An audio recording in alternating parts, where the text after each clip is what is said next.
नमस्कार। आज हम दुनिया के सबसे नए प्रमुख धर्मों में से एक की यात्रा पे चलते हैं। ये कहानी है आस्था की, सेवा की और एक बहुत ही अनोखे इतिहास की। एक पल के लिए सोचिए, एक ऐसा पवित्र ग्रंथ जिसमें सिर्फ एक ही धर्म की नहीं बल्कि कई अलग-अलग आस्थाओं के संतों की वाणी को भी जगह दी गई हो। यहीं से हमें सिख धर्म की समावेशिता की पहली और सबसे जबरदस्त झलक मिलती है। और साथ में ये भी सोचिए कि एक ऐसी परंपरा हो जो 500 सालों से भी ज्यादा वक्त से बिना किसी भेदभाव के हर इंसान को एक साथ बिठाकर खाना खिला रही हो। ये सिर्फ सुंदर विचार नहीं है, बल्कि यही सिख धर्म की असली पहचान और उसकी बुनियाद है। तो इस कहानी की शुरुआत होती कहाँ से है?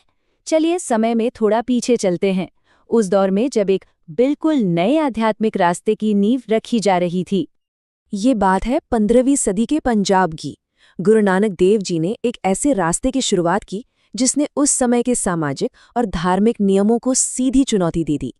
उन्होंने एक ऐसी आध्यात्मिकता सिखाई जो किसी कर्मकांड पर नहीं बल्कि प्रेम, बराबरी और करुणा पर टिकी थी। ये समझना बहुत दिलचस्प है कि गुरु नानक जी की शिक्षाएं अपने समय से कितनी आगे थीं।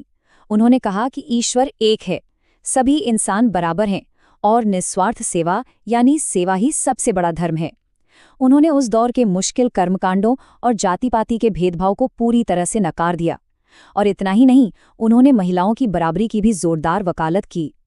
गुरु नानक जी ने जो नींव रखी थी, उस पर अगले लगभग 250 सालों तक 10 गुरुओं ने एक-एक करके सिख धर्म के इस मजबूत ढांचे को बनाया और संवारा। आइए इस पूरे सफर पर एक नजर डालते हैं। ये टाइमलाइन अपने आप में एक पूरी कहानी है। गुरु अंगद देव जी ने गुरुमुखी लिपि बनाई ताकि ज्ञान सब तक पहुंचे।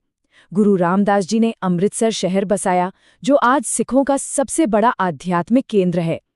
गुरु अर्जन देव जी ने आदि ग्रंथ को एक जगह इकट्ठा किया और धर्म की रक्षा के लिए शहादत देने वाले पहले गुरु बने।